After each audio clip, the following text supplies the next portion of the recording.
Locutors of Trek. On screen.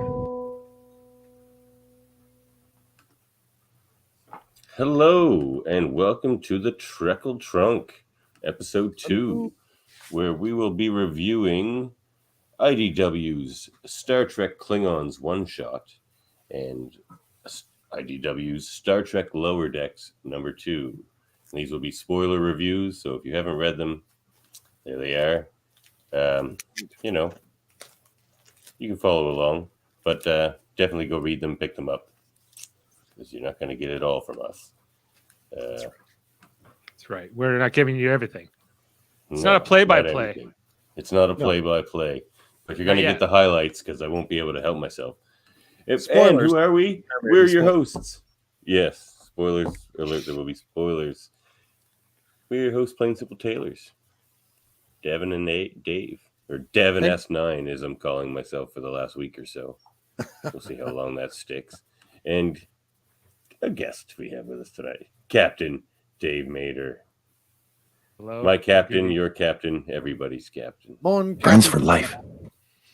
Captain of Good Ship, Live Long and Podcast. Well, thank you for having me this evening, Tailors. You fine, several Tailors.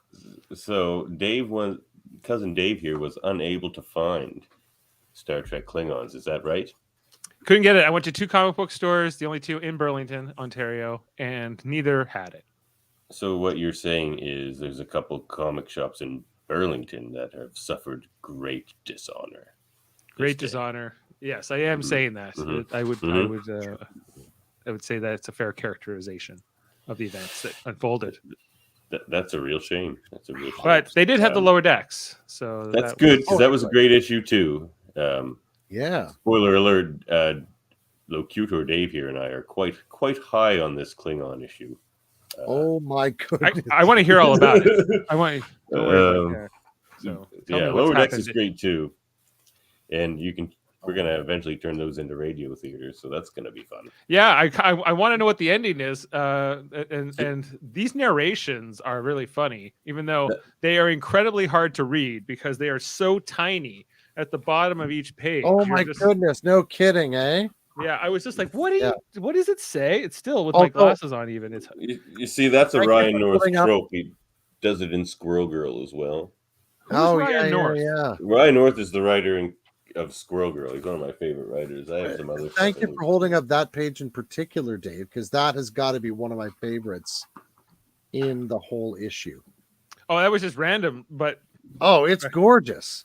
Yeah. Oh yeah. Yeah. It looks just like is it the center photo? What image did you hold up? I don't know. Which one did I have? The centerman, maybe. Well, we'll get to it. I think Lower Decks is second. No, not that one. It was the picture of the ship. The ship. Sorry, as you know, I think it was this one. Excited about spaceships. I feel like it was this one.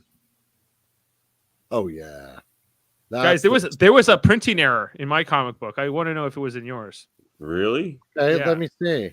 Here on this IDW number 2 Star Trek Lower Decks, in the center spread with this Elcar thing, it starts with her duty shift, right? It's Mariner, and it goes 1,500 hours, deflector maintenance, 1,530. Then it goes to 1,600. Then when it comes over here, it said 630. 630. No, but it's not, because the next time index is 1,700. So so this would have been 1,630.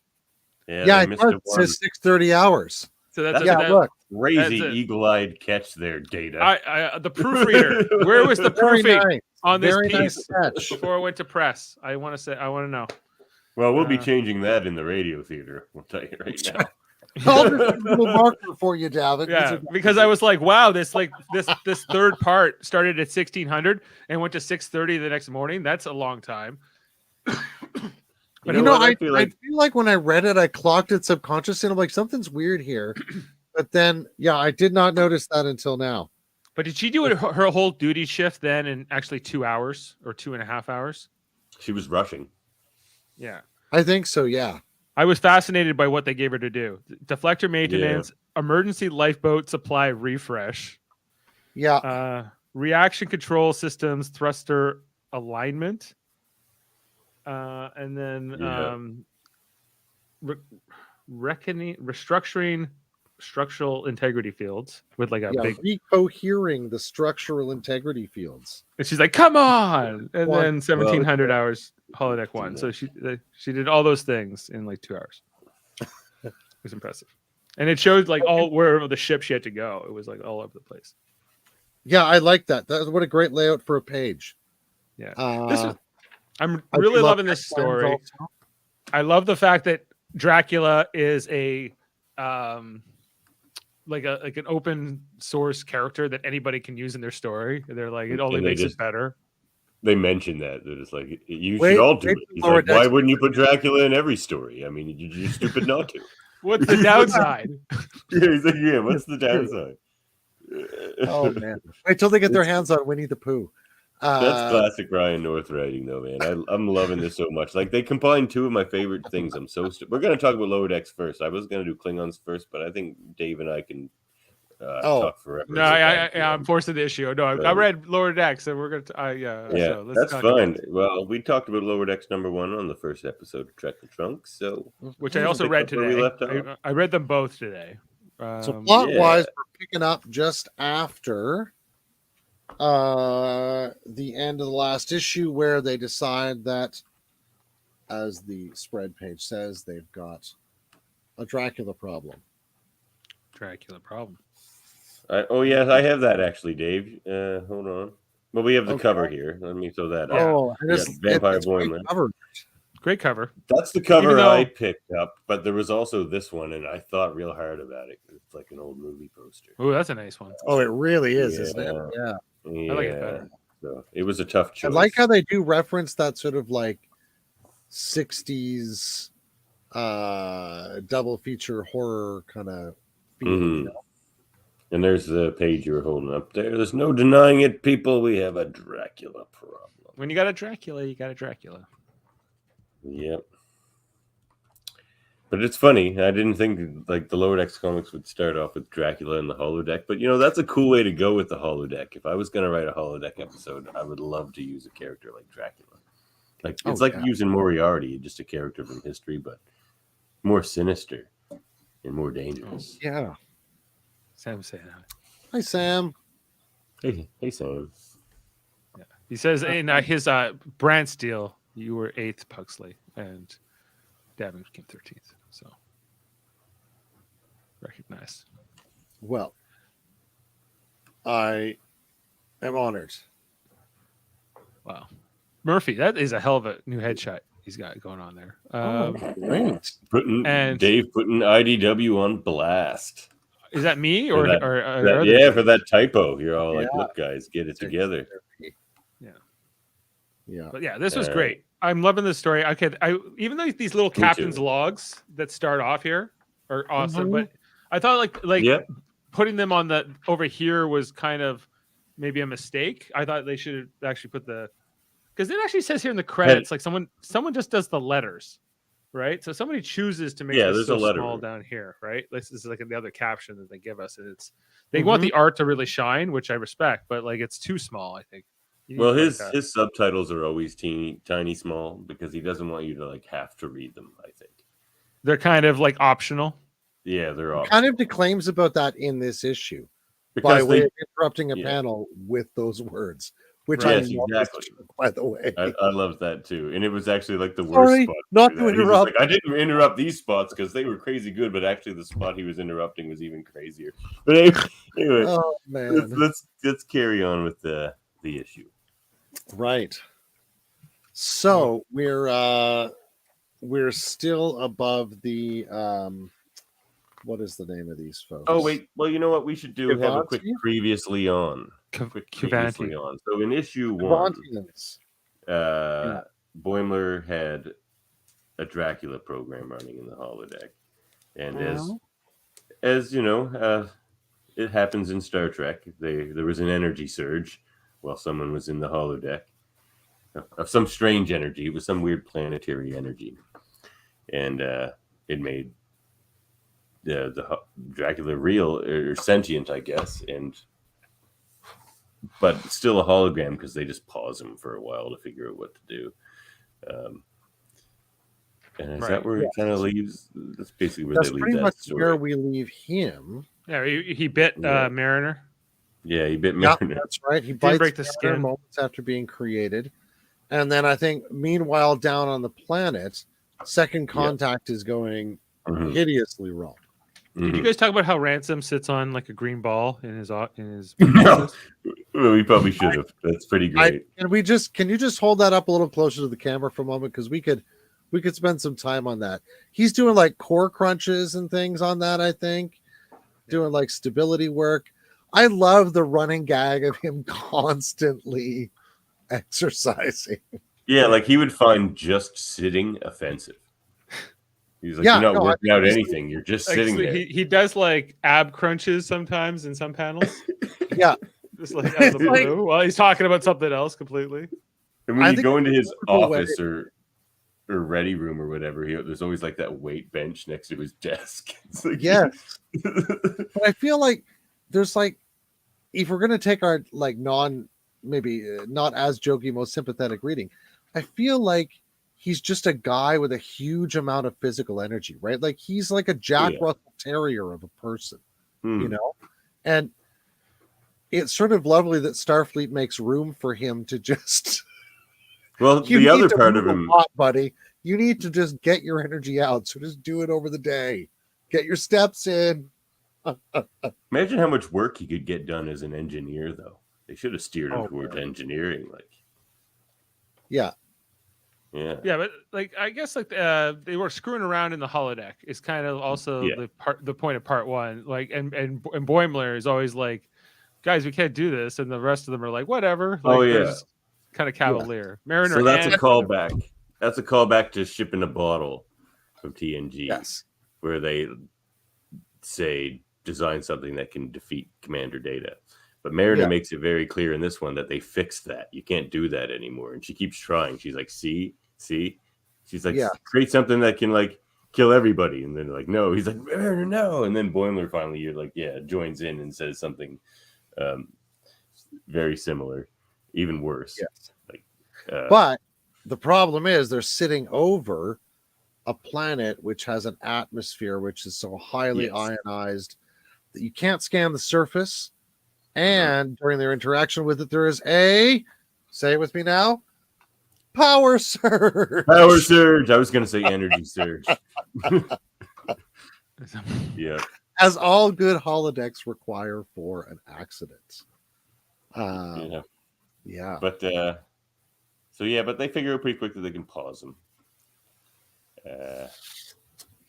Which is handy.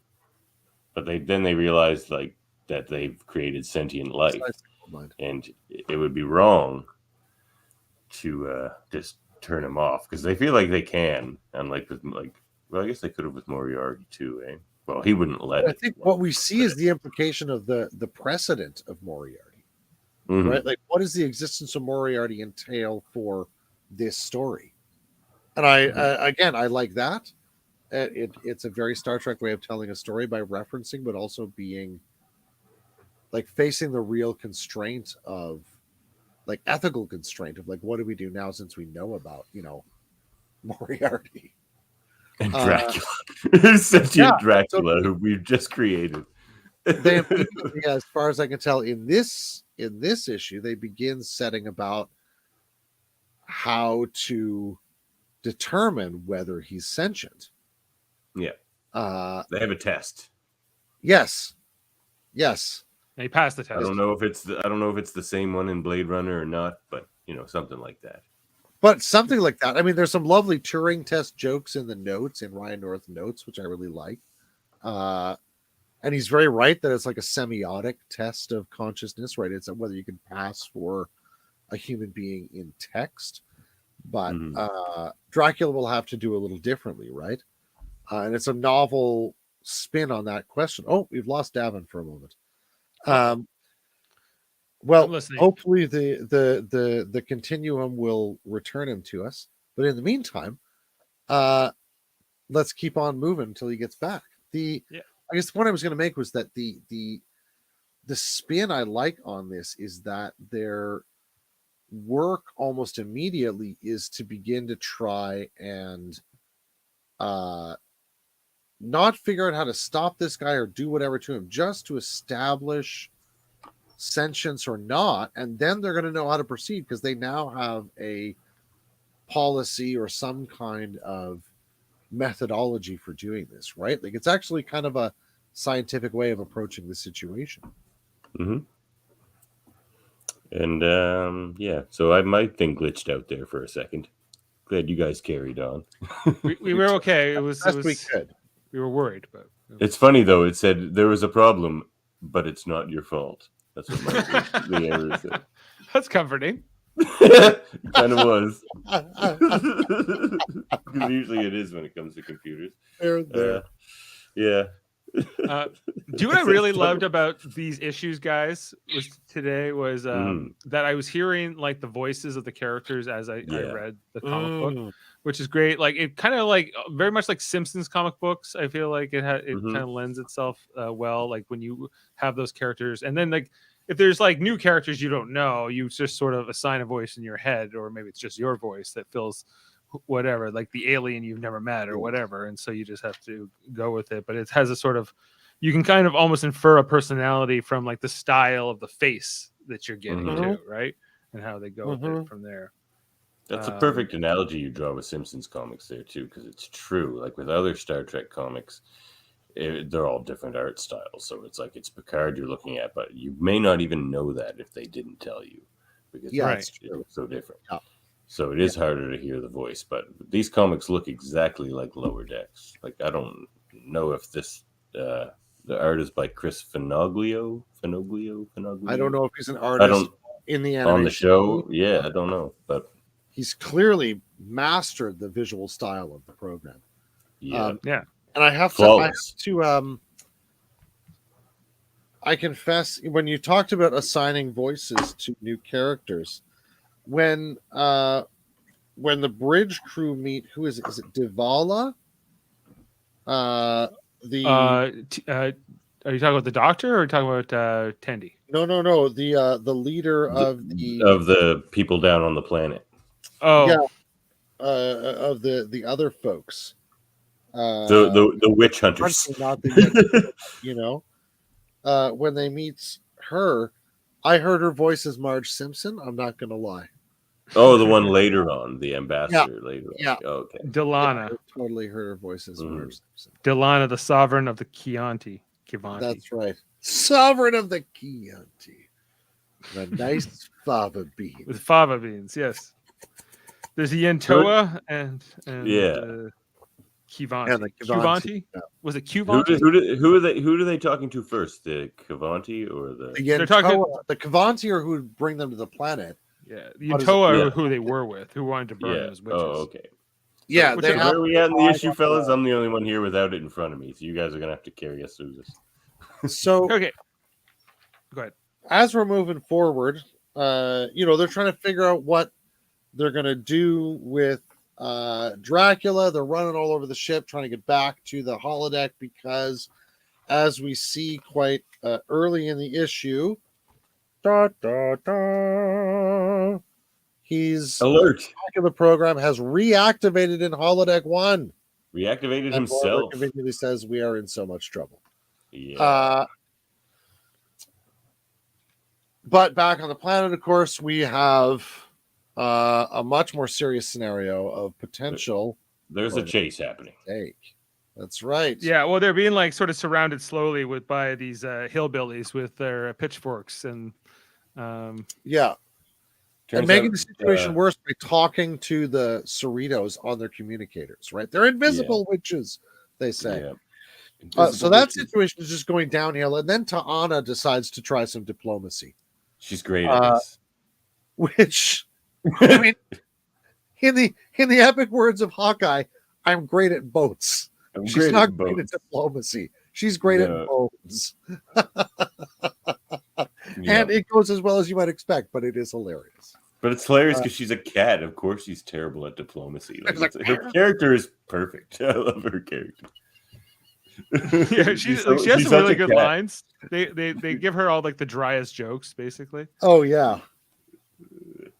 Feel free to quote like wait, swears. Did I just spoil the existence of glands? Forget I said that. She's like, oh, this Prime Directive thing. And then there was she's trying to wipe our memories because they say like she's trying to take away our. That's right. She used to make herself so bewitchingly furry, is what the line is. Oh yeah, I think she's human, like looking like the rest of them, but just like bewitched herself for. Yeah, but this does lead into a beautiful like sideline of this guy going on like, but wouldn't it be funny if we just like made her turn us into furry things? Like, wouldn't we just all did that? Made her if we forced her to give us the make you furry spell before we burn her, wouldn't that be funny? Like if we did it as a joke. So is he like that planet's like one of the furries? Like there's the he literally in that moment I think has just discovered he's a furry. Yes, he's a furry. Yeah. We could all just do it. I don't know if you've ever seen yeah, Freeman's like maybe like leave the diplomacy to be. Yeah. Don't take Anna down there unless somebody's hurt. Yeah, and they're pretty fun. But they're just waiting to tell like Shax. They know Shax at any time can save them. Yeah. So they also he keeps being like Captain. They're like, no, tell him. No, not yet. Unleash the beast. The beast. Oh, they unleash the beast. Which is, can you guys give us the long form of that? The long form of unleash the beast. Yeah. Oh, the long form of unleash the beast. That's right. Yeah. Of course, the unabridged expression is unleash the Trifelian beast worms from the crimson swamp forest of Trifeliar 6. But you get the idea. As you say. As one says, yeah. Yeah, exactly. Oh, man. See, I love he uses those little subtitles there, sub-quotes. Subtext, I guess you'd call it, for a lot of different things. But I love when he sort of just extends the scene a little bit with them, which he often does. Yeah, Brian North. There's some great moments that absolutely you could have seen animated in the TV show, like this moment where they're talking about realigning RCS thrusters, and the engineering guy's like, nothing better. Nothing better. Like, that's absolutely a little cut moment I could see them animating beautifully. Yeah. So I think before we even get to the end of this episode, I'm already saying yes, this could be an animated episode, and I would love to see it that way. But it's already been done, so no need. What do you think he's drinking in engineering? I think he's just drinking tea. Or you like doing... Oh yeah, who's this character from Office Space? Who is this guy? Who? Oh God, that's not from the Office Space. Yeah, like the boss. What's the hell? Let me look it up. No, it's not. Yeah, I know the boss. Lundberg. Yeah, Lundberg. Yes. It's Lundberg. Who's Lundberg? The guy in. Is that what he's doing? He's doing a Lundberg there? Because he has the drink. He's an ensign. He's like a lower decks Lundberg. Oh my God, he's Ensign Lundberg. Oh, that's amazing! What a great catch! Jeez, you're on top of this issue, Dave. Oh, that's tremendous! You scoured it with a fine-tooth comb. Where did you find Ensign Lundberg? There's a Lundberg. He was like, "Hey, I get it. That clicked when they make they snap into alignment. Nothing better." Oh yeah, yeah. I'm like, they just put Lundberg into the comic book, like Star Trek. That's amazing. Oh yeah, I was Mariner, did you finish your TPS reports? I hear you're having a problem. Because like the thing that gives it away is the glasses, right? Right. The fact that he's glasses, I'm like, they wouldn't wear glasses. What's this? No, they wouldn't wear glasses. They would just. Yeah, if he didn't have the glasses, the joke he wouldn't necessarily know that he's supposed to be a Lundberg. Yeah. So see, my first thought was, is that like a weird drawing of Dwight Schrute? Because I could also see Dwight Schrute geeking out about RCS thrusters being clicked incorrectly. Yeah, for sure. No. I think Dave is absolutely. I think right so. All right, Peter. That's what's happening. So there's all this stuff that happens off screen, like where Mariner's going around doing her duty shift, which we kind of talked about earlier. And then she got through that in like 2 hours. Yeah, she comes out to the holodeck, and they're all like having a picnic with Dracula. Yeah, he's actually pretty cool, like a gentleman when you take away his bloodlust. It's just kind of like this gentlemanly guy. Yeah. So they basically do like the holodeck version of inventing True Blood. Yes, they make a margarita blood, or what do they call he's them? Eating like he's eating like a watermelon in one panel. But he's like snacking strawberry on daiquiris. Maybe it's not just the watermelon. I call them Draculis. Yeah, Draculis. Yes, I like that. Absolutely charmed, my dear. And we get wonderful Boimler lines like, "No, I'm learning command preparedness from someone with hard-won simulated experience for your information." Yeah, that's some great dialogue right there. What do they say about him being like so desperate for mentors or whatever? Mariner. That's a funny line. Where is that? Oh yeah. Oh my god, dude, you're idolizing hologram Dracula now? You're seriously like a baby duck for mentors. Yeah, you're a baby duck for mentors. Oh my god. I love Mariner so much. No, I'm learning command preparedness from someone hard-won simulated experiences for your information. Hard-won, been around. Hard-coded, whatever the point it is, difficult from him. Mariner. Yeah. There's a wonderful Boimler digression about cloaks and how useful they could still be in the 24th century. Yeah. Defying the clear edict from this is the greatest. Yeah, when he was like, everyone and the captain and Ransom are gonna when I get them all capes, we're all gonna be like, he was the cape guy. This guy. This is like the greatest. Like, this would play so well on TV. And he's like, we could totally, like, this could happen and we could end up on this frozen planet and whatever. And Rutherford's just like, the chances of that are actually pretty good. Plausible. Are not. Yeah, they're not negligible. So we have to. It's only too plausible. My nice warm cape. It's a little bit warm. Oh my gosh. Oh my god. Starfleet capes would be pretty cool. I think they should have a Halloween cape at any rate. Yeah. I mean, sure, there's a cape wearing species in the Federation, you would think. Deltans seem to like high collars and capes. Vulcans like capes, don't they? Klingons wear capes on their armor sometimes. Oh yeah, that's true. Yeah. They're like those big like cloakamajigs like the Chancellor wears. Yeah. Romulans are known to have capes at times. I have a couple outfits in Star Trek Online. Yes, it's true. So as I recall, they're very short capes. But Romulans certainly not in the Federation. Not yet. I don't think I've ever seen a Cardassian. No Cardassian capes. They're not a cape wearing people. They're not. I don't see it. I don't see that at all. Bajorans, they like capes and robes and stuff like that. Robes. Anyway, so we're having a picnic in the holodeck. Yep. Back to the picnic. Back to the picnic. Back to Dracula charming them. Drinking daiquiris. So he's he couldn't do certain things. He couldn't hypnotize.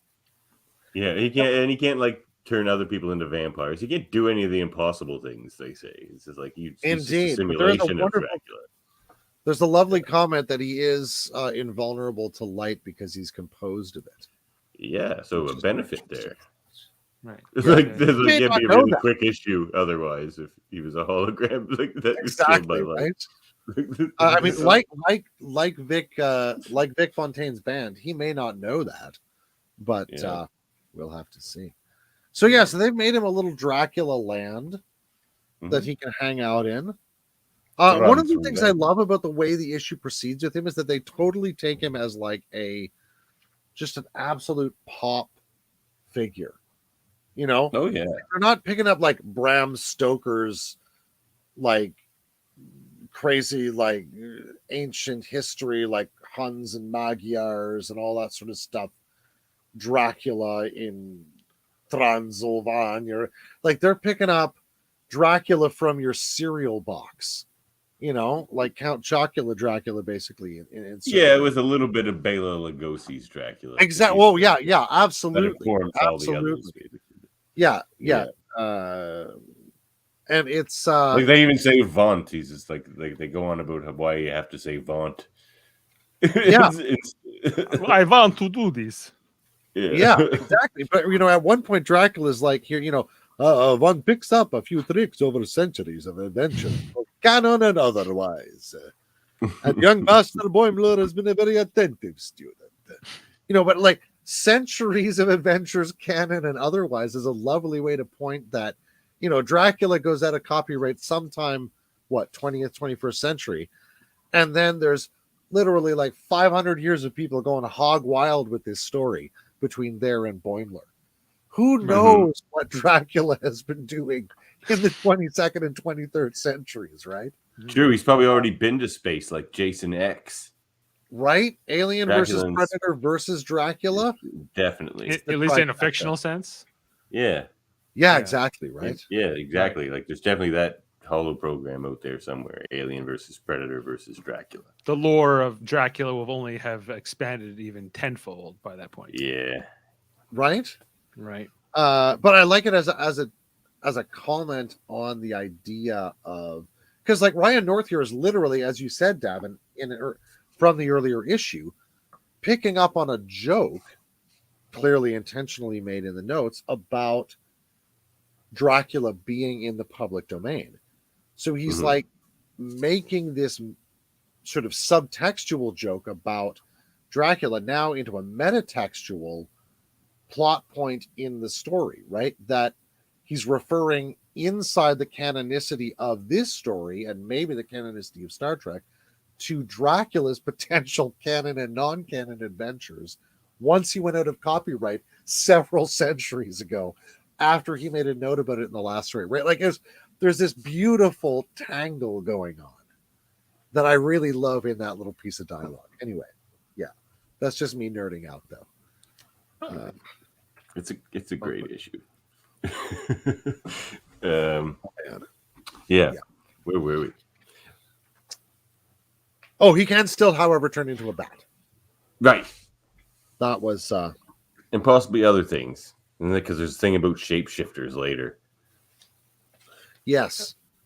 Yeah. Of course, classically, Dracula can turn into a wolf. Yep. And mist. Yep. And a rat as well, I think, or a group of rats. And then he says, I love that he keeps the cape, is what Rutherford says. Oh, yeah. I love that he keeps the cape. Tendy and Rutherford are just like down with Dracula right off the bat. Yeah. Tendy's drinking strawberry daiquiris. Yes. Not, So they think. Meanwhile, back on the planet, though. Oh my God, it's not going well Shax down is there. going. Oh yeah, he's unleashing the beast. Yeah, he has unleashed the beast. The Trifelian and they just beast. Don't stand a chance. Yeah. Oh, look at his happy little face there, though. Oh, I know he's loving it. Yeah. Isn't he having a wonderful time? He's like, this is the happiest I've been in years. He's following the prophets there. Exactly. This guy's not having a fun time, though. No. He got like kicked in the balls or something. Yeah. Exactly. Like, in the subtext there, it's just like there was like some dialogue and stuff, but I didn't want to interrupt Shax's glorious moments, basically. These people are like running in fear. Like they're so scared. They've never seen the likes of Shax before. Yeah, Shax is just. They really thought they had it all squared away once they tied them to those posts, Oh, yeah. I mean, they were still probably looking for the invisible witches. That's true. You have to throw paint at them. Or just throwing paint everywhere. So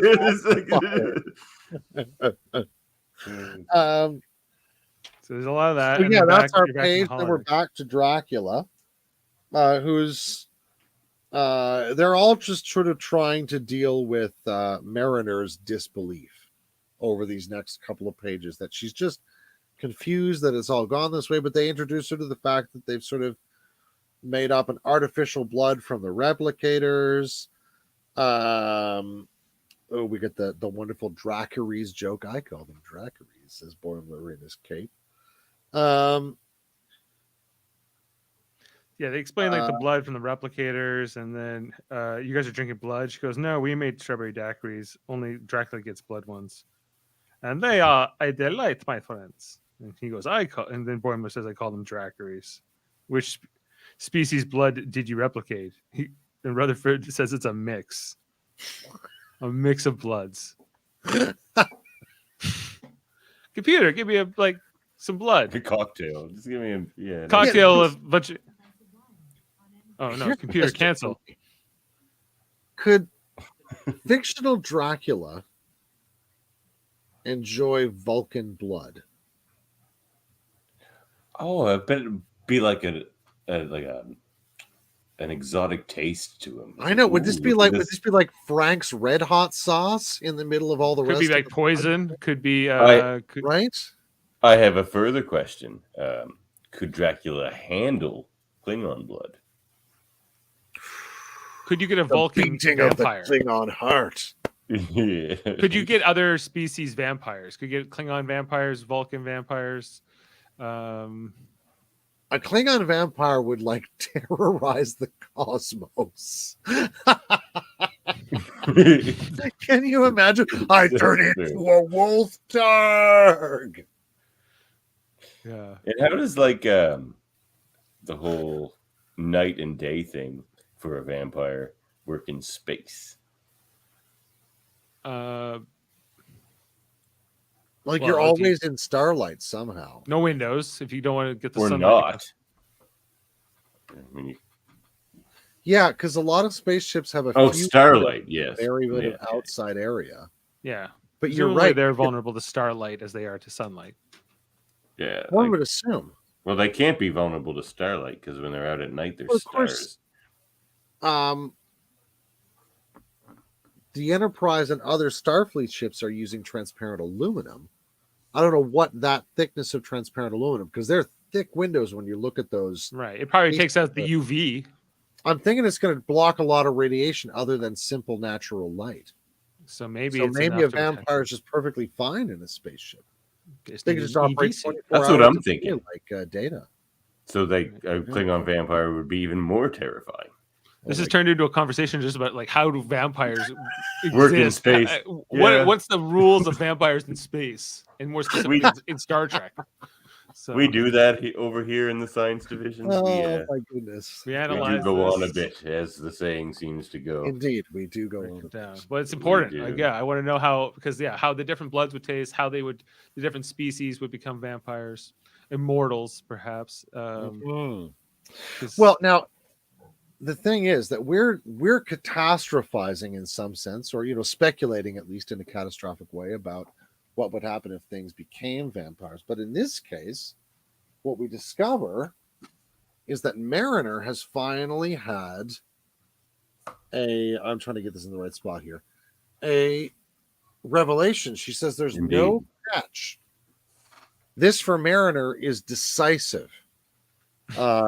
She kind of comes into the situation looking at this new scene with fresh eyes, and I think that's what allows her to get that sort of realization, insight going on. I do that with slave jobs all the time.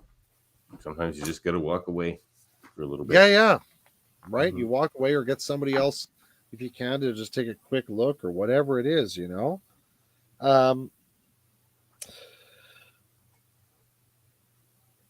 So this is the thing. Their senses there that why not? He's got a great cool house to live in and things. He does. This Dracula.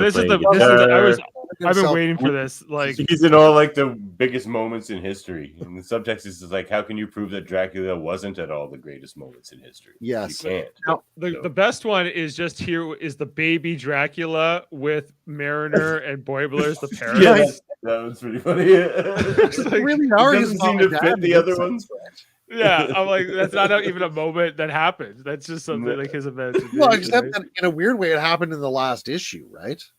So they gave birth to him, yeah. And he sees them as his parents. Ooh, deep. Why is he holding up a deep stuff going on here? This is a great issue. Dracula's holding up a penguin, like it's the Lion King in one panel. And it's like a painting he has in his house, in his holographic house, along with there's a painting of Dracula biting a Borg and the Borg looking scared. That's a good one. I want that painting on my wall. Now, I gotta say, this is a total diversion again, but one of the things it reminds me of, so years and years and years ago, like early 2000s, for a brief time, I lived at Vimy Ridge, the Canadian National Memorial in France. Because I was just at university, I was living there with my folks. My dad was the director of the site at the time. And at one point, we went to this concert in this place called Ablain-Saint-Nazaire, very close to the site. And what's really amazing about this town is that, like, the whole town is full of this, like, musical tradition, right? So, like, from wee little kids up to, like, 80-year-olds, they play brass, woodwind, percussion, keyboard, all sorts of things. And all sorts of ages yearly do this concert around Christmas time. So you can imagine it's a longish concert. It's like 4.5 hours long because, like, every demographic in this town is playing stuff. But they get to the very end, and this was the most amazing part of the whole thing, because this has been a beautiful evening, right? And they decide that a whole mixture of people from the town, from younger kids to the really, really skilled elder players, are going to put on this, like, musical thing for us.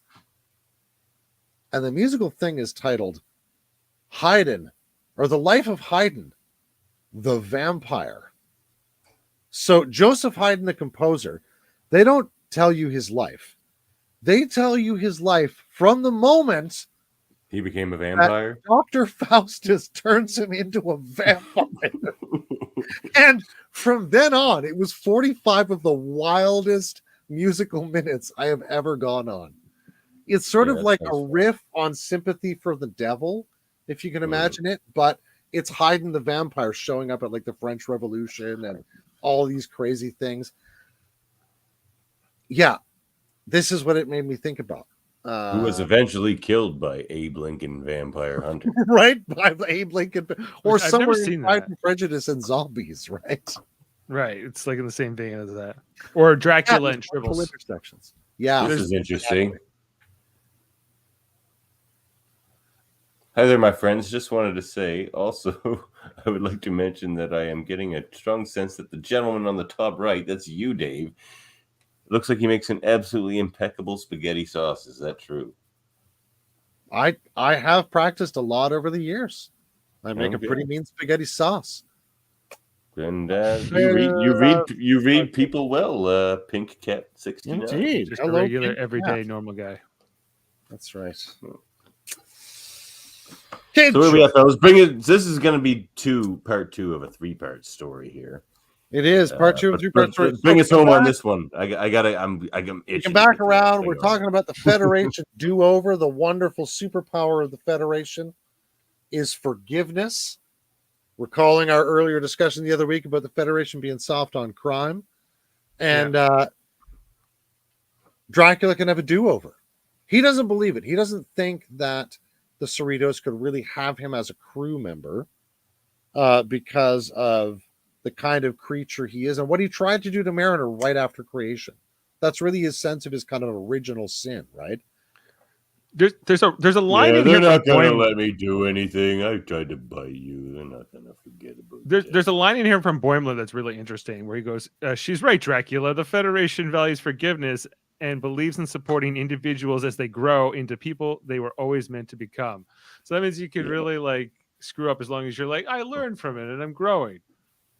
Right? As we've like seen Tom Parrott. Officers do that all the time. Basically. Right, but I couldn't help but think of, like, I don't know, like in Star Trek Discovery, there's a bunch of that where, like, Book goes, like, in spoilers for Star Trek Discovery season 4, but, like, Book kind of, like, goes off book and he goes rogue and he tries to take on these alien species and start an interstellar war, sort of like because he thinks he's right and defy the democracy. And he's not Starfleet though. No, but he went rogue. You know, he was part of the convention that voted on what to do. So he was bound by the terms of it, like everybody else. Mm-hmm. So anyway, but there's like, okay, well, you know, you meant well, so it's okay. And there's a lot of that. We're gonna have to fight a war, and millions will die. But unless you're a Maquis, then you're definitely getting jail time. Exactly right. We're eradicated. It didn't go well. Certain forms of resistance are entirely illegitimate, sirs. But yeah, no, I mean, Dave makes a great point that Devin looks like he You makes know, there chicken are wings. these I'm ethical pescatarian, complications. Sam. I haven't made chicken wings in a very long time. Salmon wings? Yeah, sure. The wings of the The salmon. wings of a salmon are tender and delicious. Those are fins. Oh yeah, No wings. and you want those crispy if you're gonna eat them. Kevin no, is a margarita. That's yeah. Funny. So anyway, back to the issue. I don't know what that means. We've talked about the Federation do-over. Shax knocks everybody out. I love that line too. They're just like, "Wow, are those aliens like super easy to knock out or something?" Yeah. Like, no, I'd say actually a little harder than most. It doesn't matter. Anyway, no. Her face is wonderful. She's like, "Huh." Well, they're an item, so they're an item. But I mean, think about it. Like, a little turned on. Cats love getting fighty. They do, and even their mating is pretty like Klingon style fightiness. So, yeah, it's that's a tense moment there. And then the actual Kavanti show up. Oh yes, and turns out they were never talking to the Kavanti. Now, any of this dialogue, just imagine it with Marge Simpson's voice. It's so good. Now, this is interesting Star Trek plot, and they've done things sort of like this before with like Kesprit, where there's two very different sides to the planet, though in a different way. In that they're both capable, but I think the interesting difference here. Sorry, go ahead, Dave. Well, I no, you go ahead, because I just think it's what I was going to get into was that this is a very interesting Star Trek plot and some interesting science fiction ethical questions that are brought up here. And even I think you can look at some things on Earth today that I think we need to look inward on based on what we see here. So, yeah. So with that as a preface, their leader, Delaney, tells them that like the Federation, the Kavanti have developed something like a prime directive about the Yentoans, from whom they separated like thousands and thousands of years ago, and that their only punishment for cultural contamination is death. This is like, yeah, we split off a long time ago. We went in sort of different directions. We became more capable. They didn't. They did not. They still have pitchforks and believe in witches. Yep. Yeah. But it's interesting how they say, like, again, back to being still like the thing about Lower Decks is they can always still cram a serious Star Trek plot into all these silly episodes, right? It's so good. And these comics continue that. They could easily be episodes. Luckily, they will be Star Trek radio. Like the death penalty aside and their extreme punishments, like is what the Kavanti do, is this ethical? I think, in principle, I think yes. I mean, in respect of and I think, I can pick up a real world example if you want, Dave, because I think I can see where you're going. Like, say the Sentinelese people, right? Yeah, who are out, I think somewhere off the coast of Sri Lanka, am I right, or somewhere in the Indian Ocean? And that's almost the perfect example because it almost went the exact same way. Like that's what I kind of cut myself off saying earlier, but I was going to say that like it's interesting that as soon as they rediscovered these people, they immediately took the step to back away and not contaminate them, which is, pretty advanced thought, when that would have happened. You're talking about Freeman and Shax? No, not Freeman and Shax. When the Kavanti rediscovered, what are they called again? The other ones? The Yentoa. The Yentoans. Yentoa. The Kavanti immediately backed away and didn't contaminate their culture because they realized they were more primitive, which is interesting. Just like I would say probably happened with the Sentinelese, it seems. I actually disagree with it because I think that we all can choose our own path in life, and I think we want to try to bring as much liberty to anybody born in the human race as possible. And you think about like, we can't control what we're born into, but we can choose to leave our country or to go somewhere else or to live a whole different life or to become a whole different person if we choose to. And I think like if you're born into a culture that you don't have the chance to escape from, because everyone tells you live inside of a world that have different rules, the world of magic and a world of superstition, and just beyond the horizon is like knowledge and escape from ignorance. And I think I guess I have point empathy as well. Yeah. I have empathy for the young person born in the Sentinelese island who never got the chance to really know. Guess what, man? Like, we go to space. There's there's awesome stuff out here. You don't even know, is it better for the Intoans that the Cavanti left them alone, or is it just easier for the Cavanti? I guess what I hear in this are both the themes of consumer choice and of the possibility of a kind of imperialism of culture that obviously people would want to know about spaceships. I guess to me, the question is, to what degree is contact possible for that culture without this other extraordinarily like industrial and energetic and like just steamrollingly massive sort of over culture that exists all around it? To what degree is that contact going to render it unable to survive that? I think that there's some onus here on the Cavanti to at least try to establish the most basic of contact with like, hey, we live on this planet too with you, and you have your culture, we have our culture, we respect you, you keep your space, we have more advanced technology, we're not going to give it to you. Need help, we can probably help you.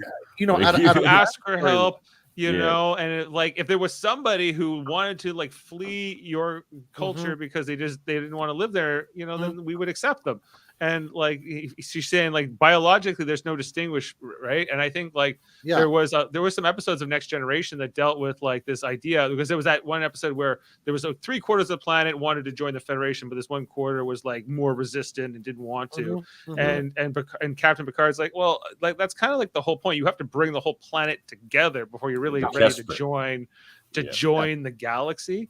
And that's a good point. Like he's I think at the local level, I think it's an excellent point. Earth didn't even do that because Australia was a holdout for a while, so a bit hypocritical. Yeah. Oh, that's interesting. Like there was like United Earth joined the United Federation of Planets before Australia joined United Earth. Yeah. Right. And there was maybe some correlation in thought between this idea of like, you're only going to invent warp drive around the time you come together as a planet, probably, but maybe not, right? You might still have divided nations when you invent warp drive, but maybe there's a good chance if you haven't destroyed each other with like nuclear weapons by that point, or or something worse, there's a chance you've come together by that point, and now you're ready to join the galaxy anyway. So it's a good time to start the whole first contact procedure. And this is an interesting debate 9 topics, right? Yeah. And much better ethically for you to have gotten to that point in your civilization without any interference from other species meddling or trying to influence things one way or that's the Prime Directive. Right, but the Prime Directive also has like a degree of like maintaining the peace with all the powers of the galaxy, because you could imagine like the Prime Directive is also a matter of like Starfleet and the Federation say we're going to protect these worlds that haven't been developed yet, because like the Klingons or whoever would love to go there and go, hey, you're now part of the Klingon Empire, hey, like you're so much more primitive and you can treat them more poorly. And I think that gives like the Federation this moral onus to protect worlds of that sort of thing, and that's probably a big source of the conflict between the Federation and the Empire. I suspect you're right. That in some sense, these are sort of like civilization preserves, and like, no, just stop running over this stuff roughshod, Right? It's wrong. Yeah, I mean, the Romulans did this with the Nausicaans, right? The Nausicaans were a slave species for them for a long time, and eventually end up having, space flight and all sorts of. They're getting in on that action, but they're one of those worlds where you can sort of see the effects of that occurring. So in any event, she Canon stickler Dave there in some apocrypha.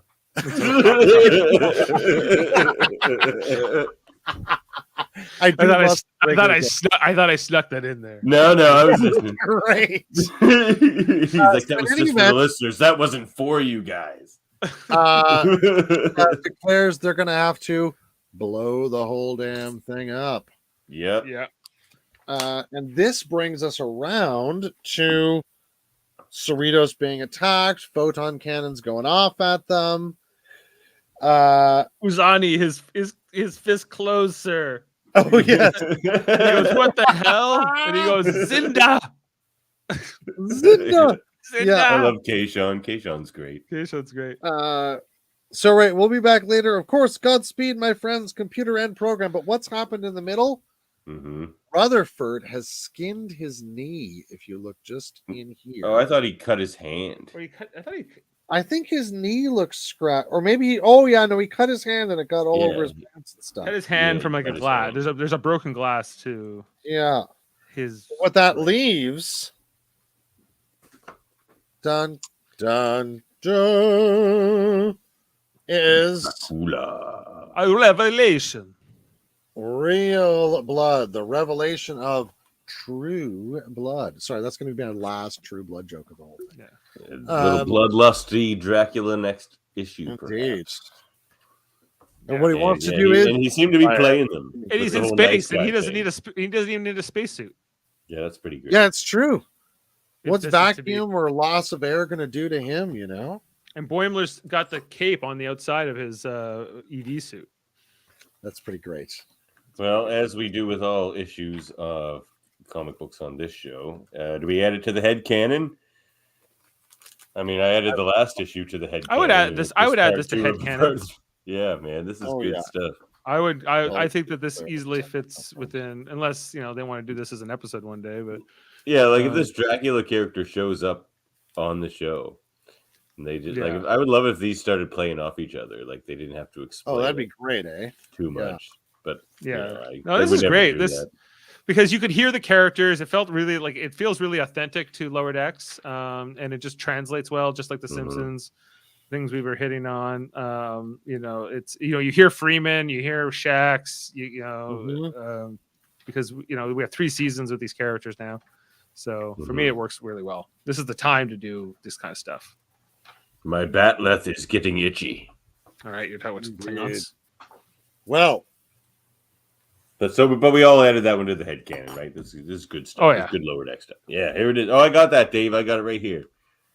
We're gonna bring it right up on screen here. Oh yeah, Star Trek Klingons one shot. I'm gonna say right off the start, this is the comic I didn't know that I needed. Like, I'm gonna spoil my headcanon answer right now. Not only is this headcanon, like I needed this for my headcanon. I can't wait till we do it as a radio theater. I mean, I'm talking about Klingons. Oh, Klingons. Yeah, I'm talking about the Klingons issue. Oh yeah. Okay, well, tell me about Lower Decks one's great, definitely headcanon, but this Klingons one I needed for my headcanon. This fills in a lot about the Klingons, and it's told amazingly well. We start off here. Yeah, gorgeous. So beautiful pictures of Kronos, and it's we have Kahless basically walking down from the mountain, having just forged his batleth from the lava of that mountain that we've heard of Worf speak of before. And he's heading towards somebody, and somebody's waiting for him. And there's going to be a fight. And this is a fight we've heard of. See, they hit quickly on a lot of even through the whole thing, really, a lot of the Klingon lore we've heard of before. But the beautiful questions right off the top, right? What secrets has Christoch revealed to you at her endless forge? Does the blood of Kronos flow through your veins? Are you more than Klingon now? Yes, he's basically Like, that's an inventing. interesting question to pose at the start of the story, right? Because all of these questions are posed in a very particular way that Kahless is going to meet, like, head on, which I love. And this is all like around his father's property, and they're all mad at him. Like his family is mad at him because he's like left, and he's like found, as he says, he's found honor. But essentially, they keep calling him like, what do they call him? Like holy man or stuff like that. They think he's like this weird mystic man or something. Yeah, they think he's this weird mystic because he believes in strange mystical things like honor. That's mystical. At this point in Klingon. What year is it? What year is this in Klingon history? Well, so this is Kahless. This is thousands of years. 1,000 years ago, then, roughly. At least, yeah. That's the time of Kahless. It's the time of Kahless, right? Directly after the time of Kahless, when the Herc were there too. No, the Herc. We haven't seen the Herc yet. No, not in this issue. But they come later. Later. We see this beautiful art. So that the image that we should that's beautiful. Skipped a little head there. Who is that image right here of Kahless's face? That's Kahless's face. Look at that forehead. And the guy on the left in the white shirt is his brother. And his brother Molor? That's not Moloth, I believe his brother. Moloth, yeah. Moloth is his brother? Yeah, Molor is like the or more. It says Moroth here. Morath, that's it. Morath. Molor is a good story. Yes, it is. Kind of is this god figure on Konos, Molor. Yeah, and like which comes up later in the issue, so I won't spoil that. But anyway, and it looks like Christock is also some sort of spirit or god, right?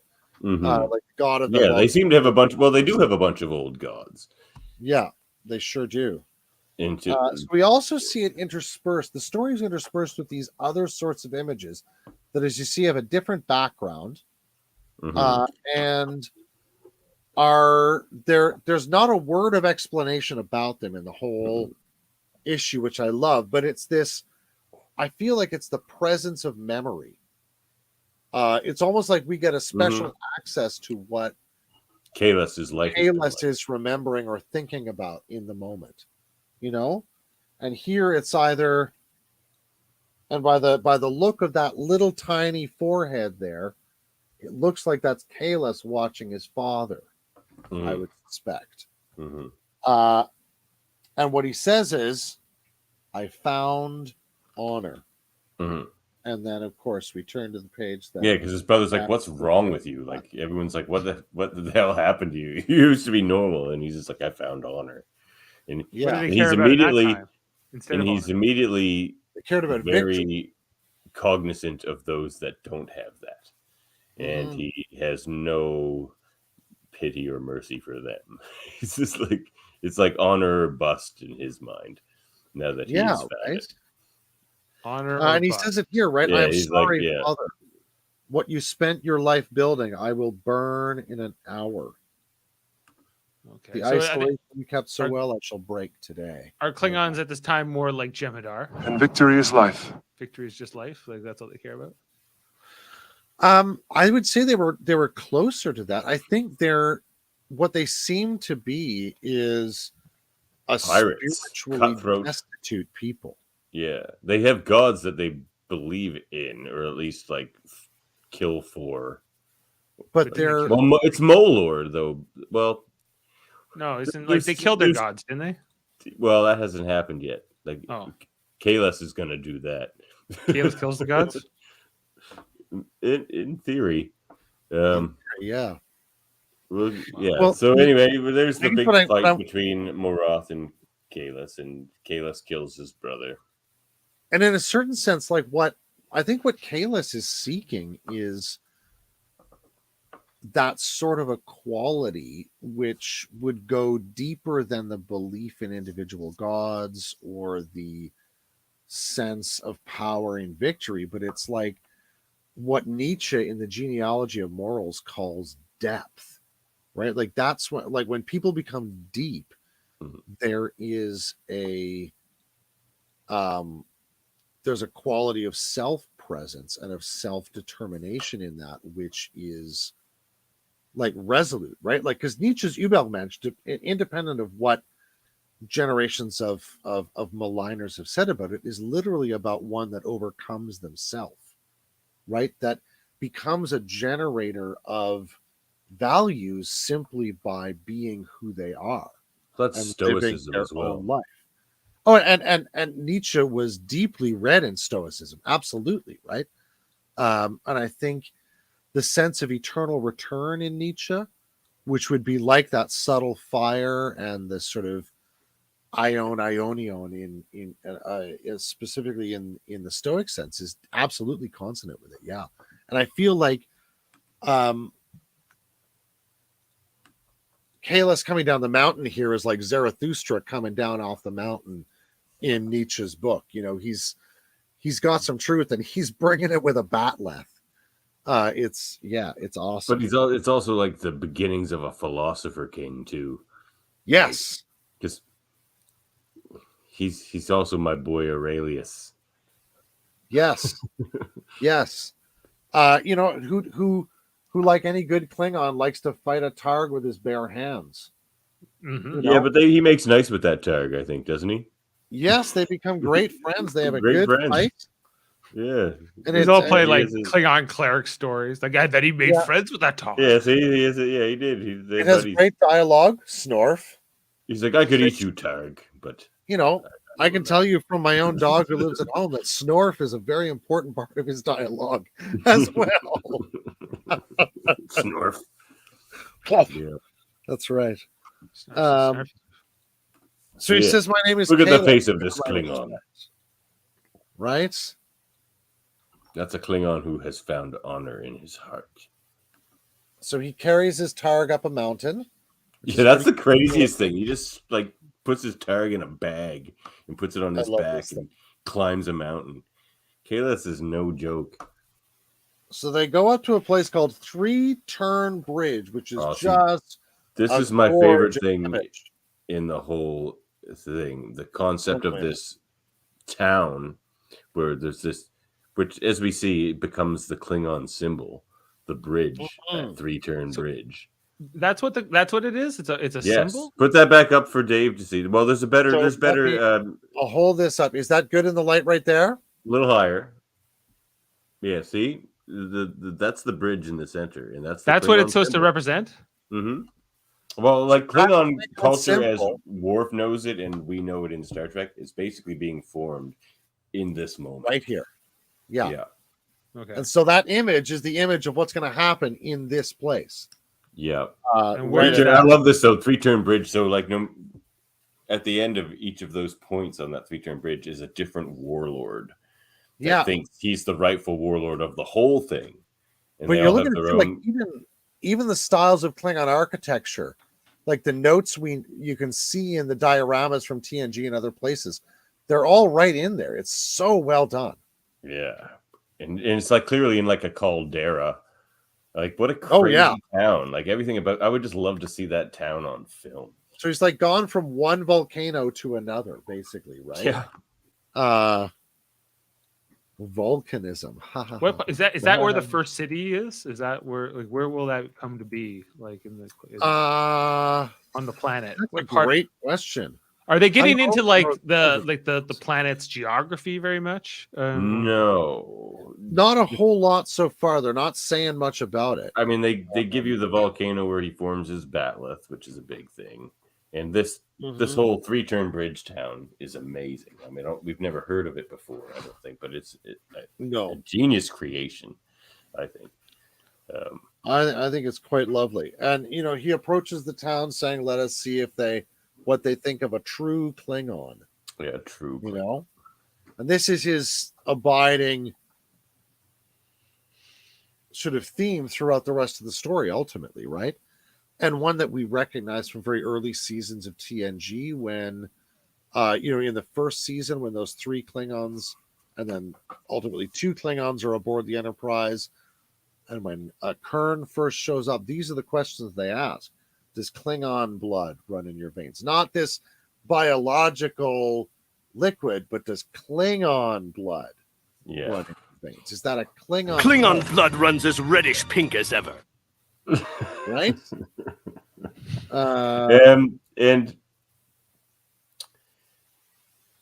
oh god, I forget what I was gonna say. Oh, so Kahless. The thing about Kahless. Okay. Oh my god, I've lost my train of thought. Come back to me in a second. I'll remember. So I'll move through the story a little more. Kahless comes in and meets each of the warlords in turn. Oh, I got it. All have their I remember what I was styles. gonna say. So Okay, the thing that's great about Kahless here is honor is his superpower, or at least he believes that.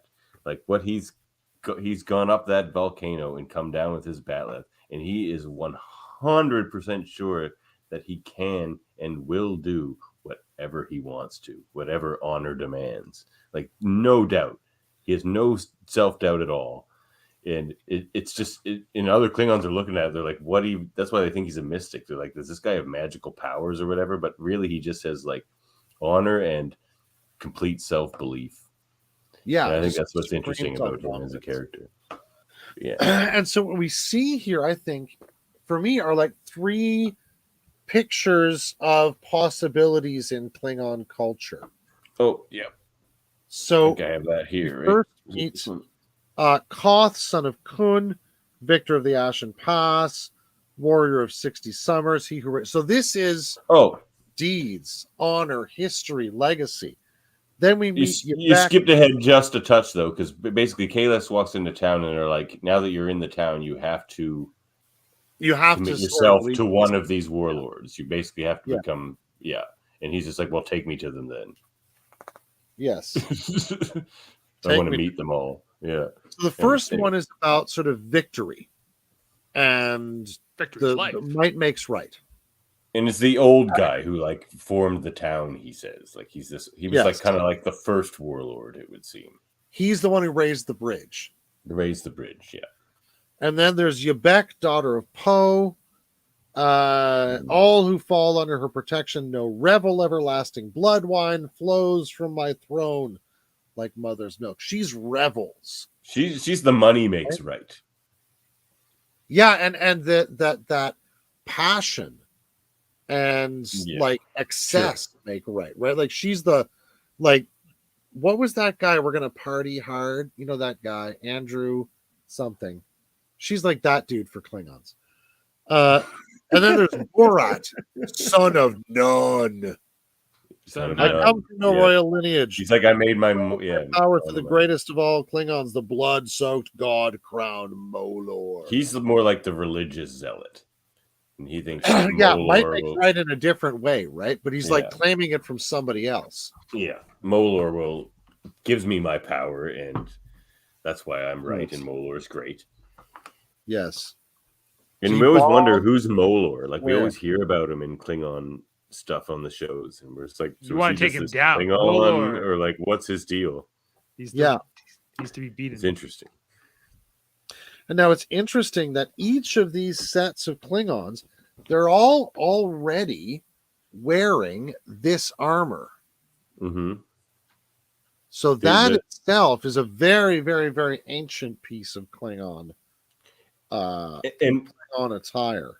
And another detail I find interesting is they all have these various weapons that all look very Klingon and all have similarities to bat'leths and things like that. But not one character in this book, other than Kahless, has a bat'leth because he just invented it on the volcano. They have all these, like, one guy has like it would be a bat'leth if he just like melded it together, but it's like two ends of a bat'leth and he has one on either hand and stuff. But no one has ever actually tried this design yet in Klingon society. I watched a bunch of YouTube videos like them testing that design against like conventional swords and things like that. And they're like, it has some pros and cons, but it's kind of a strange weapon in some ways. Schola Gladiatoria just put a really neat episode up about it where, spoiler alert, his answer was context matters. But Skullagrim did one on really it as well. interesting, like few episodes, like things that have come out about this recently, eh? So, in the end, what happens is Kahless declares himself. He says, "I am Kahless, son of Kanjit, hermit of the Kristak Fire Mountains. I have forged this blade from its fires to bring you his message. I carve an ancient word in stone that won't mean anything to you. To any of you. Any of them at all. Which honor? But that doesn't turn out to necessarily be true, which we will find out. Yeah. Do you know this word?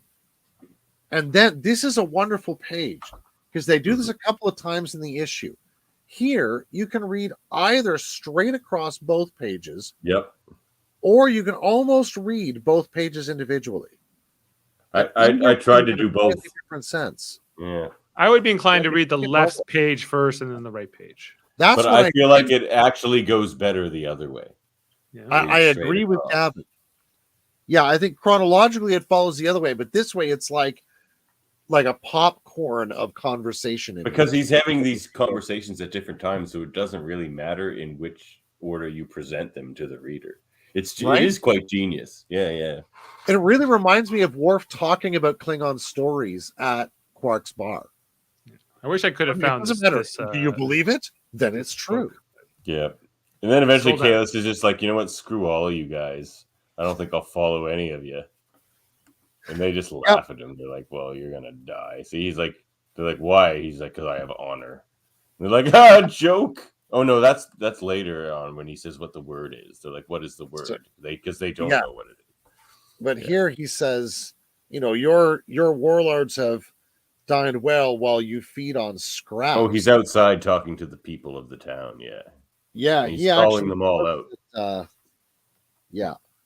He's standing in the middle of the bridge, and he's just like, they have no honor. Like, they're not worth being subjugated, like, by. They're just like, don't do it. Get honor yourself. I'll take care of these guys for you, basically. How do you get honor? Yeah, find it on a volcano, Dave. But like weirdly, like honor feels like for Kahless what a concept like grace could be in a more contemporary, say, Western context, right? Like the problem is it's something that can't be simply grasped. It's like self-respect, right? Is that what it really in a certain sense? Yeah, or like having integrity. Yeah, you simply gotta live into it, I think, as a principle. But also, I would say, like, he's like also make decisions for a more positive outcome and like a less selfish outcome. Like, all these Klingons are 100% self-serving is what you get, really. Yeah. And where Kahless will declare to the warlords that I do not believe in gods. Yeah, he's like, I don't believe in your gods. Or like, did he say something even worse? He's like, I killed your gods or something. Like, he said something. No, not crazy. Yet. No. But so, his brother at the beginning of the issue asks him, are you more than Klingon now? I'm not sure that Kahless would ever say he's more than Klingon, but no, he's a true Klingon. With his brother, he would agree that he fights for more than himself, as he always said he would. And I think that's part of what being a true Klingon is for Kahless. It's that fight that extends beyond yourself. That's kind of what Worf always said too. Yeah, exactly. We have this great page with the warriors squaring up here. Like, the greatest battle of a Klingon is battling his own warrior's heart. Like, oh yeah, I could be a complete, like, self-serving lunatic, or I could be awesome like Kahless. And there they are. So basically, all the warlords send all their thugs at Kahless. There he is in the middle, and he's gonna have to fight all of these friggin' armies, basically, because there's the guys you see there running at him, and there's a way more than that. And he's gonna fight waves of these dudes. So yeah, like they show, like, well, you can put the I'm gonna skip the great battle because people should at least see some of this. But one of the things they do very well is depict time. Yeah, that's what I wanted you to show. Yeah. So they show him fighting basically from like all the way through one day through to the beginning of the next. At least. Yeah, okay. So not quite 24 hours, but like he's probably been fighting for like 16 hours or something. Pretty darn close, right? Like 18, 20 hours he's been at it. Or like what's a day on Konos? I'm not sure. Yeah. As far as hours go, but and at the but end he's been of all fighting this, and like he's not even breaking a sweat really, as far as you can tell. He's just like throwing guys off the bridge. He's he's just killed them all. Yeah. And then the final of the three warlords that what's his name? The Son of None. The Son of None. He's a cool character, man. I like this. He's interesting. Gorat, Son of None. Gorat, will kill you 3 times, he says. Yeah.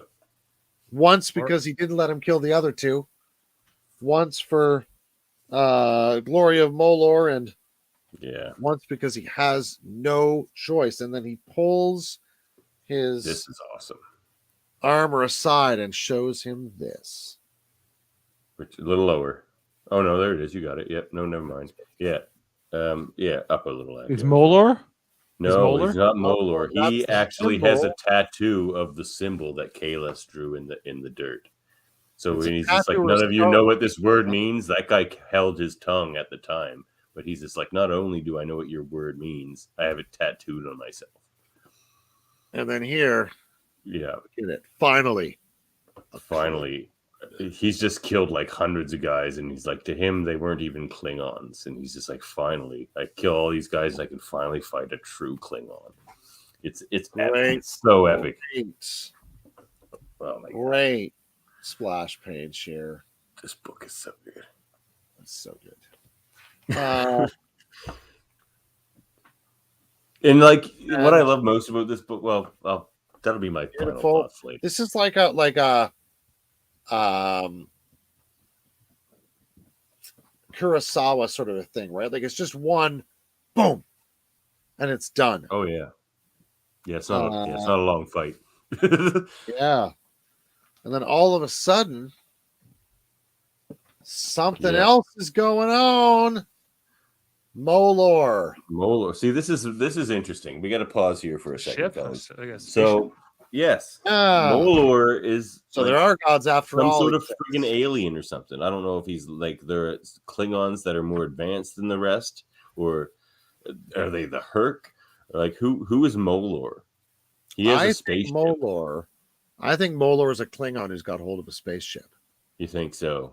I think so, but that may not be adequate to the story they're telling here. No, that works for me. I mean, how did he get hold of it? Somebody crashed, or like, I don't know. He bought it from a Ferengi. Maybe the Klingons are so disunited at this point that some group of them are in contact with something, or the rest of them are just smashing each other to bits. Here's one for you. What if? Oh, I'm gonna blow your minds.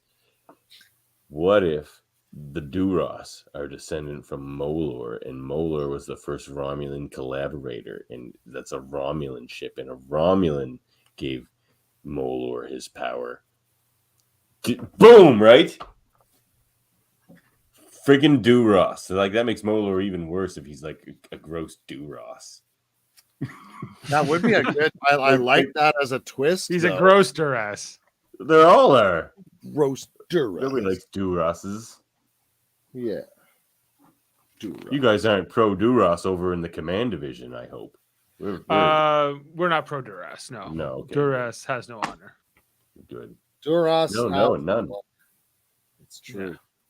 Yeah. Anyway, I hope that's true because I love it. Anyway. There is this question. Was it vengeance, my lord, that drove you to fight? No, because he doesn't know any of these people. It's not. Other than his brother. I mean, it could have been vengeance against his brother, maybe. We see vengeance right here. You're absolutely right. We see vengeance. Yeah. The whole story of Morath, I think, who killed their father, it looks like in a moment of anger. And then that may have prompted a fight between the two of them. And it looks like then Kalis goes away and then he comes back. Mm-hmm. He says, in a moment where I think we can see that his face bears a very strong resemblance to Worf. Yeah. No, it was honor and nothing more. Oh, Honor, nothing more. This book was so good. This book is so good, man. It gave me chills reading it. I loved it. I loved it so much.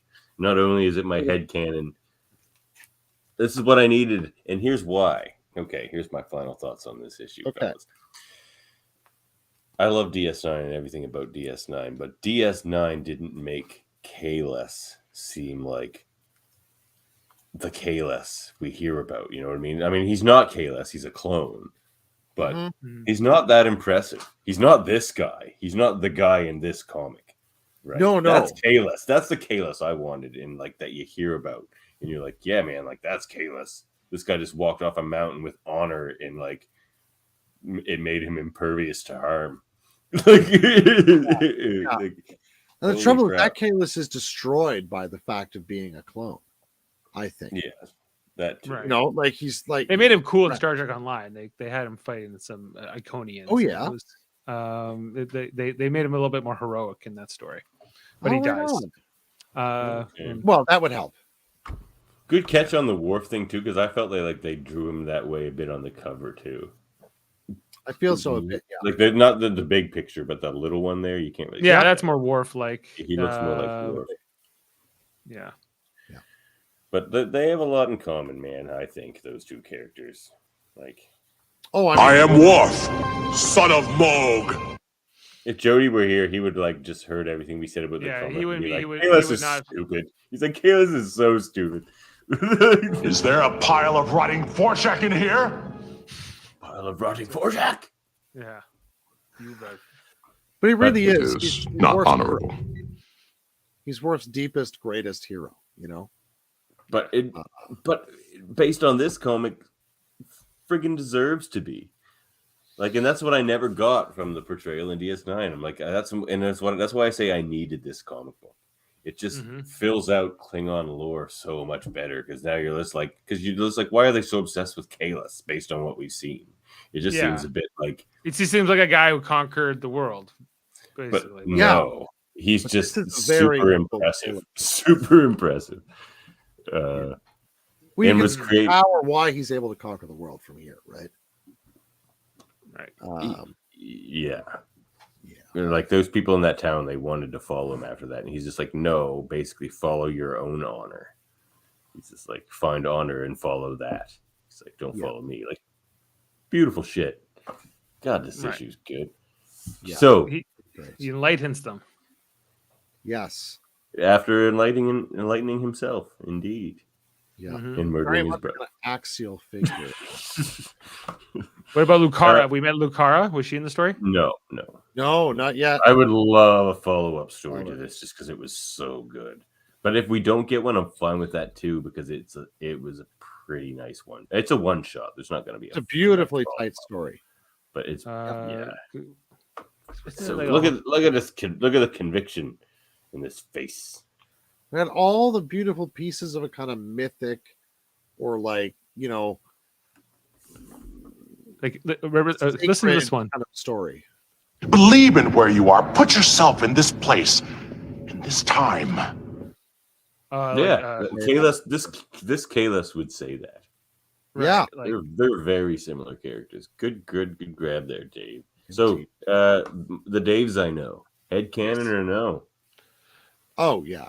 From what I'm hearing, yeah, sure. I'm not going to say no to it. I didn't read it myself, but it sounds like it was a compelling story. And I wish that the Klingons were more honorable based on the teachings of Kahless. It seems like the Klingons we know in the Star Trek times of 23rd century or even 22nd century onward are not necessarily always the most honorable, as I just saw in the episode Judgment.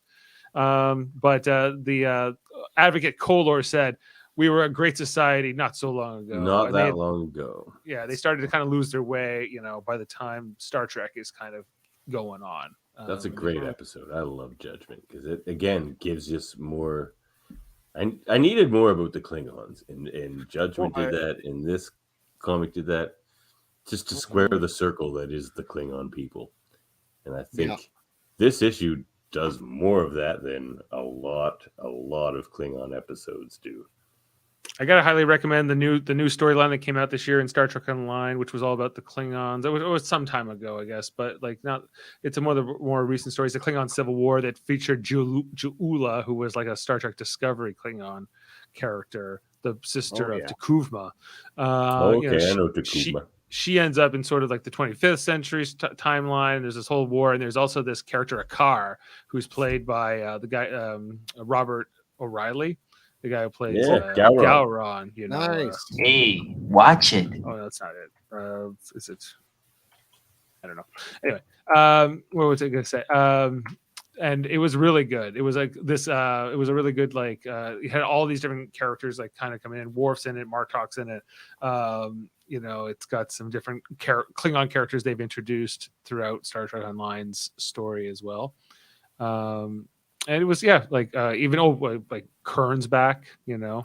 Isn't he as with his own memories and stuff? Yeah, he got them back. There was a whole like story that happened on Star Trek Online. I'm curious to see how much of Star Trek Online becomes head canon or actual canon, because they are. See, that's up to you, Dave. How much of Star Trek Online is in your head canon? Well, because they're doing stuff like, you know how there was the Enterprise. There's the Enterprise F in Star Trek Online, right? But now they're going to be bringing it to Star Trek Picard, and now it's going to become canon. But in Star Trek Online, it had only been launched in 2409, but that can't be the case because this new Star Trek Picard episode is going to be taking place in 2402. Yeah, well, show canon supersedes other canon, but where the shows don't tread, then you can decide your own head. Right. Yeah. So now this. And there are some episodes I leave out of my head canon to be fair. Well, I think everyone has a few of those. Yeah, exactly. Like, ones you'd rather forget about, or you'd rather like not. Code of Honor never happened. It never aired. It was never on TV. It definitely didn't go into syndication. I thought there's only 107 episodes of Next Generation. Right. Yeah, exactly. Precisely correct. We all remember that correctly. That's great. There are always there's always some stinkers in any, like, when you have this much quantity of anything. So let's hype the podcast before Dave and I take us out here, because I'm pretty sure that comic was so great it made us feel like singing. Sing. But okay, what else we got? We have a federation, you might say. You might say that. A united federation of podcasts. There we are. Well, it went away again. What? Just a brief glimpse. Oh, hello. There we are. But within that federation of podcasts, we have the Live Long in Podcasts. Look at this guy here. Look at this fella. Look at this handsome fella here on the right. That's Captain Dave Mater of the Starship Live Long in Podcasts. See, Dave and I, we don't live on this ship. We live on Locutors. You have your holodeck?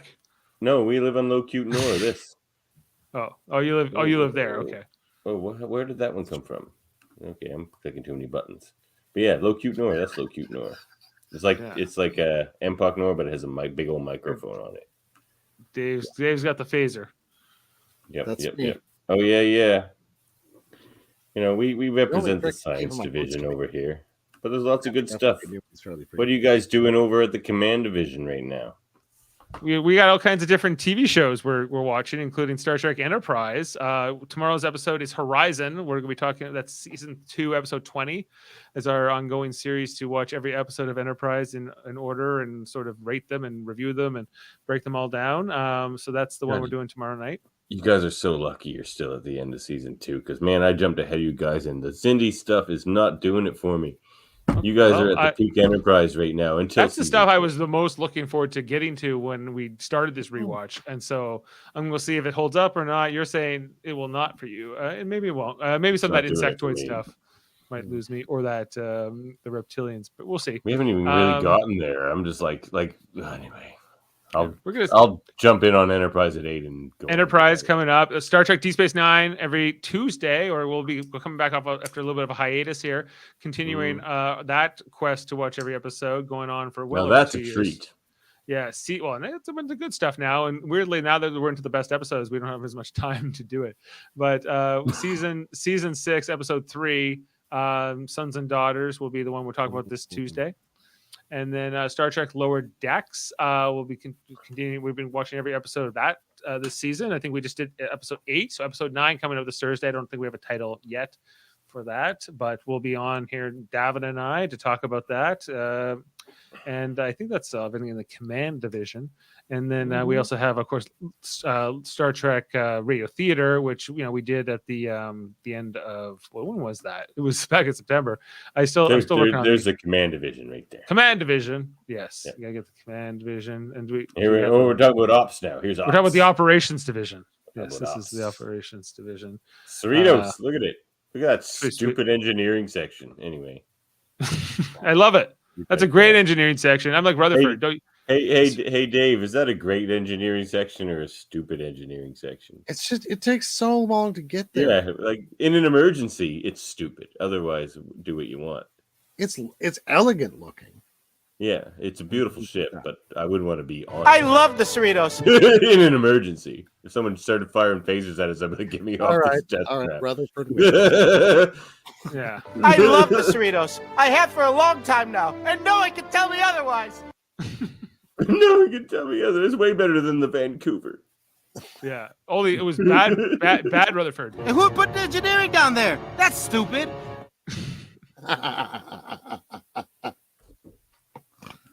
So back to ops. Tell us about ops. Star Trek Radio Theater.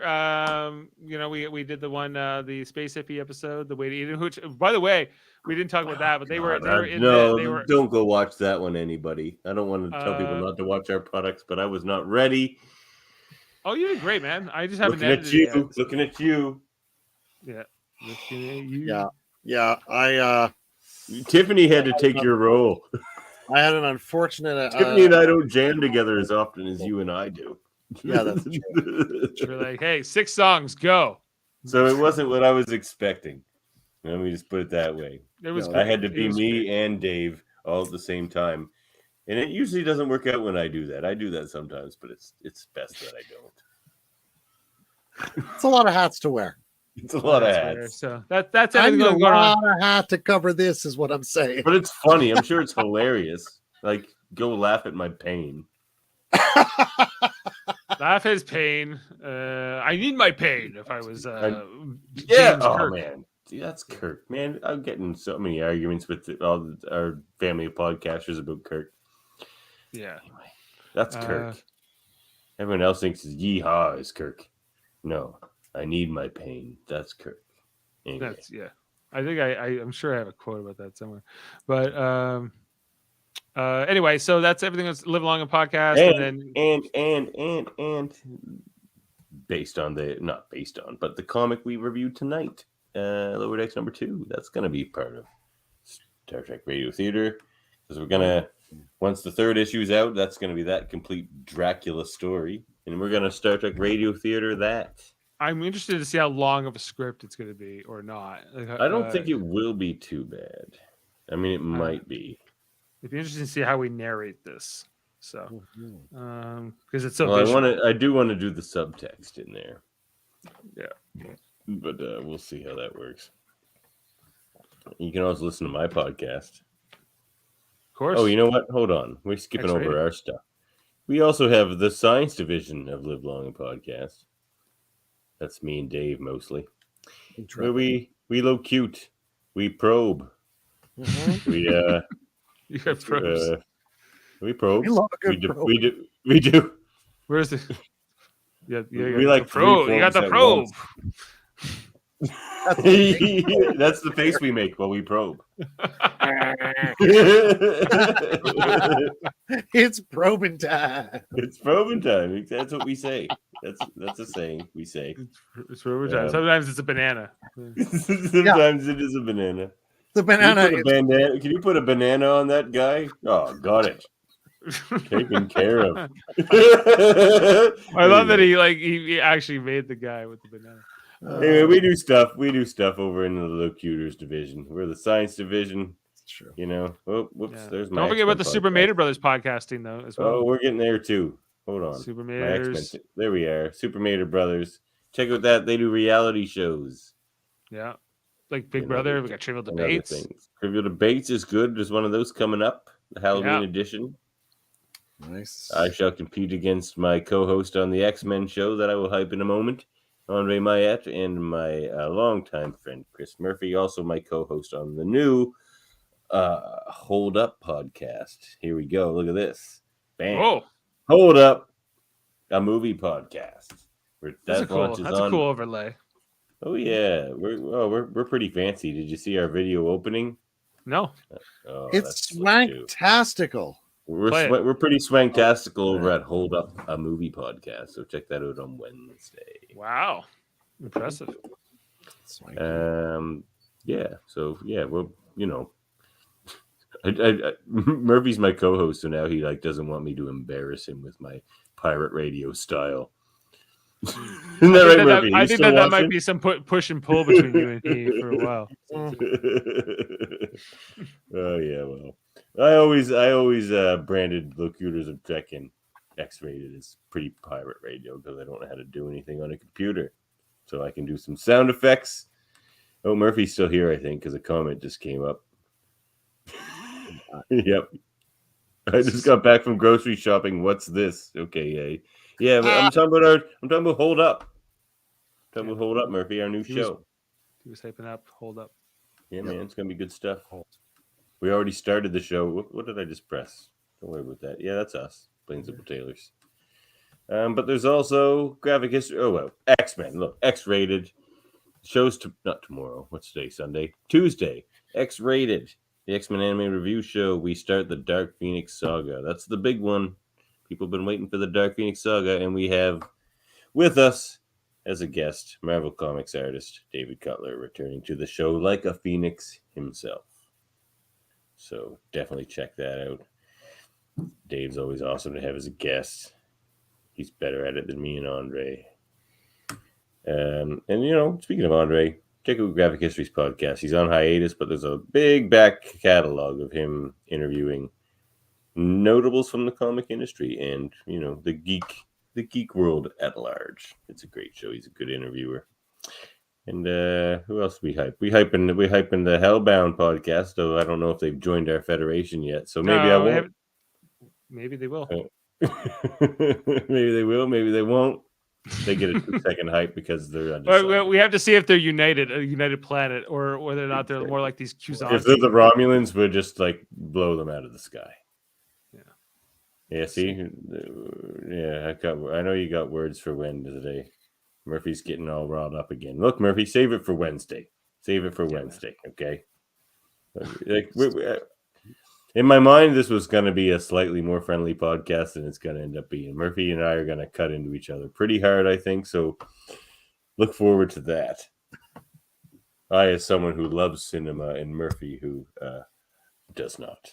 See, look at that stick burn. Yeah, Murphy, because I'm on the air right now. You cannot answer that fucking shit there. All right. Oh, shit. Yeah, you can in the comments. How dare you? Words, I say. Okay, yeah, okay. We're getting distracted here. Dave. Yes. Not you. All right. Oh. You know what? Join us, but I feel like you don't know the words. Possibly. Shall we take ourselves out with a song about the glory of being a true Klingon? Indeed. Yeah, let's do it. We're doing it. Hold on, I'm just bringing this up. Yeah. Made me weep like an old woman. 2, 3, 4. Koi. Load. Koi. Oh, we can't do it. We're out of sync. We are? Oh, wait. I know I have it. Hold on. We have to do this. We were going to sing them.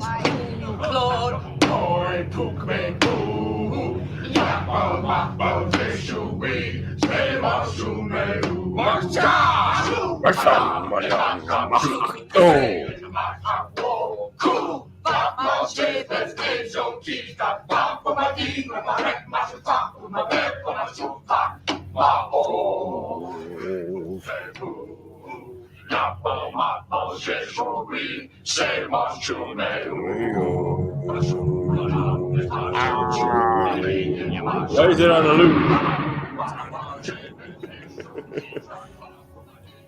You saved the day there with that sound effect, Gabe, because the out of syncness ruined our song. I hardly ever get to play it.